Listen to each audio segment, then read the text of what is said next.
going on, everyone? So I'm super pumped for this upcoming season, as I'm sure all of you watching this video are, or most of you watching this video. I'm sure there's going to be a couple people that aren't big Laker fans, but nonetheless, regardless, one thing you can't argue is that this team is deep, extremely talented, extremely big, and versatile. I mean, everything you could want from a championship level roster, the Lakers have.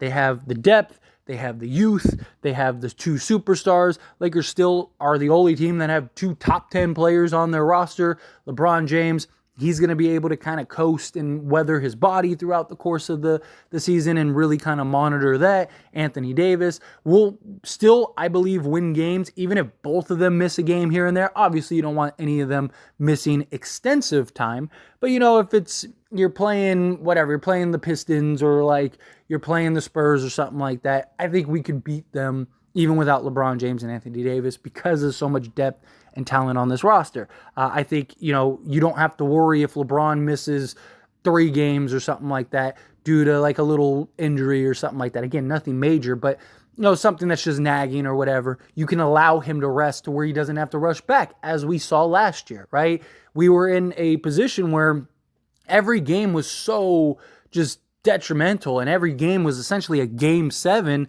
We had to push all our chips to the table and take it as serious as possible. LeBron, he was supposed to miss another like week or so and ended up coming back early. So that is something I don't think the Lakers will have to do. But one of the, I guess, downsides to having such a deep roster is you got to figure out how to play everybody, right? You got legitimately 12 of the 14 guys that you can all make an argument for all of them to get minutes. Like 12, 10 of them at least, if not all 12, you can make an argument to start in some capacity. So that is very significant, right? Because you're going to have at least 5 guys off the top of my head that are probably going to want and expecting 30 minutes a game. You're going to have another 5 to 6 that are probably expecting 20 to 25 minutes a game. And so how does Darvin Ham manage that? And with that, that also means that there are going to be a couple players that end up being the odd man out, right? Unless you're running 12 guys game in and game out, which some games may be, but more likely than not, you're probably around, 10-guy rotation, and that means at least 2 guys are going to be the odd man out. Obviously, the 2 rookies, Schifino and Lewis, I don't expect to see any playing time. If they do, it'll very likely be garbage time or just like, you have Vincent and D'Lo out. So it's like, all right, let's give Schifino a look and see how that goes, right? Something along those lines. But with that, who are the players that are the odd man out is a real question. And I've seen a lot of people throw out Jarred Vanderbilt. And I get to an extent that like, okay, well, he's an offensive liability to an extent, right? But one thing he's been working on like a madman this entire offseason is shooting that 3 ball, shooting that corner 3 specifically, because that's where he's going to be getting most of his shots from. And he's a guy that if that's even slightly improved, he's definitely getting minutes. Now, I do not see in any capacity him falling out of the rotation entirely just because of his defense. I mean, you're talking about arguably the best on-ball defensive player in the entire league. Guy that can guard pretty much 1 through 5. Obviously, you don't want him having to guard Jokic or, Embiid or something like that. But if he ended up getting there, he has the size, length, and just, instinct to at least make things difficult and challenging, right? That is valuable. But with his skill set and his ability to really lock down on the defensive end and just completely take these stars out of their element. Again, go look at his stats last year against some of the top guys in the league. It was ridiculous.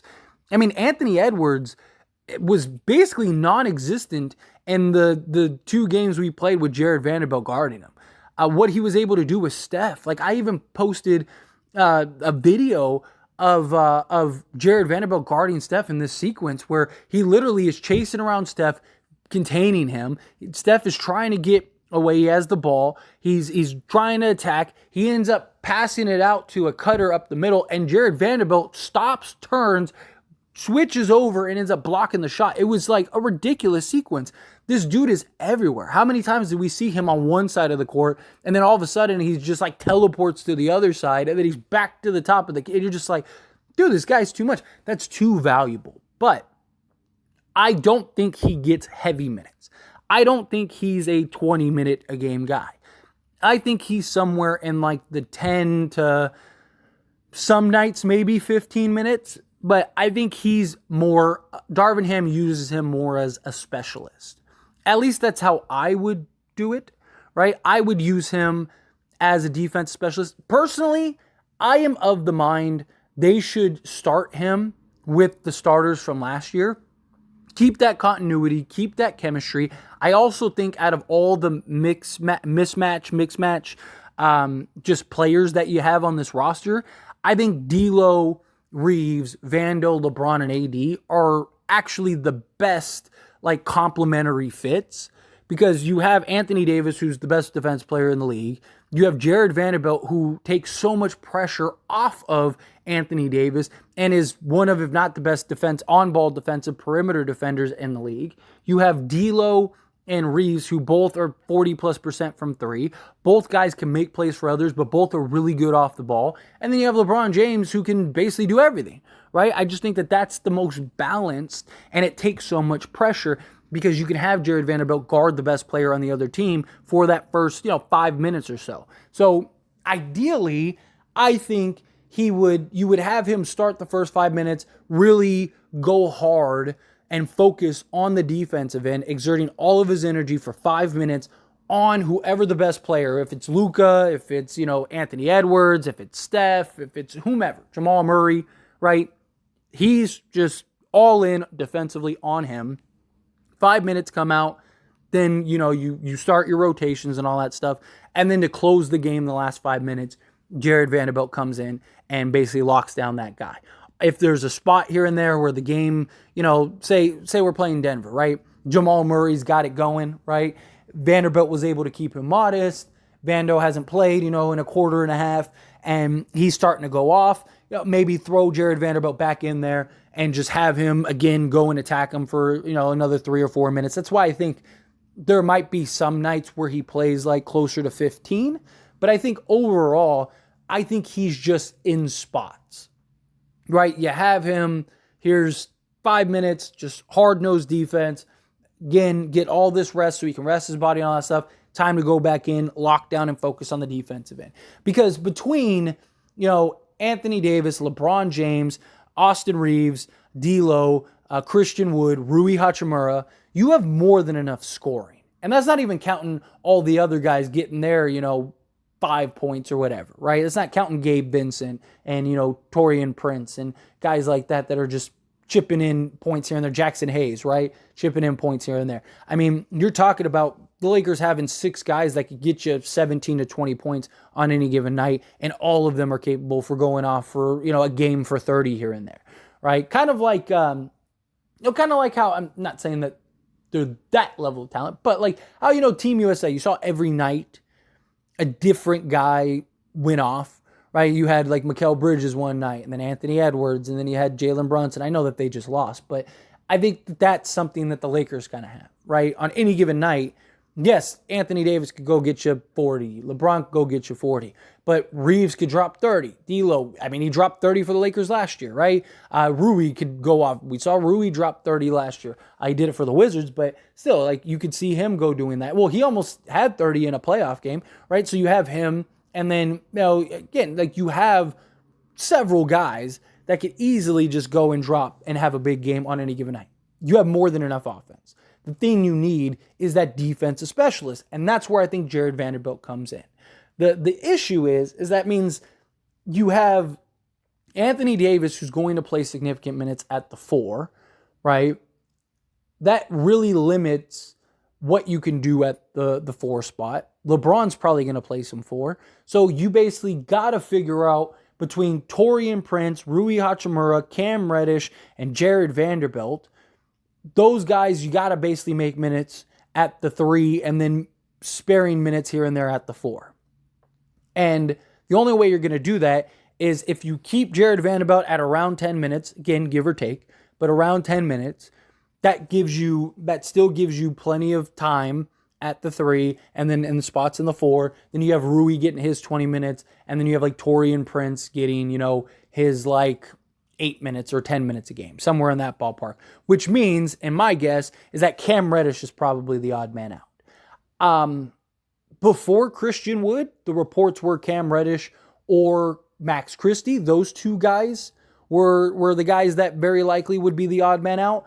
I think, personally, both guys could end up being the odd man out now because, one, the things that have changed since that report. One, Anthony Davis doesn't really want to play the 5 during the regular season. He'll play it in spots, but I don't see him playing more than like 10 minutes a game at the 5. So he's going to play the 4, 20 plus minutes, right? So that, and then Christian Wood, I imagine, plays the 5, but I'm sure he's going to play the 4 in spots, right? And then, of course, LeBron James. So, and Taurean Prince is the veteran guy. If the Lakers were kind of like a middle of the pack team or something like that, then sure, give give Cam Reddish the opportunity and let him get some burn and see what you could do. But no, you got to go with the vet guy that has been there, done that, is focused, locked in, can 3 and D. Cam Reddish still has his woes and questions about the 3 ball, right? You don't have that with Taurean Prince. Taurean Prince is a veteran guy who can defend multiple positions. He can play multiple positions.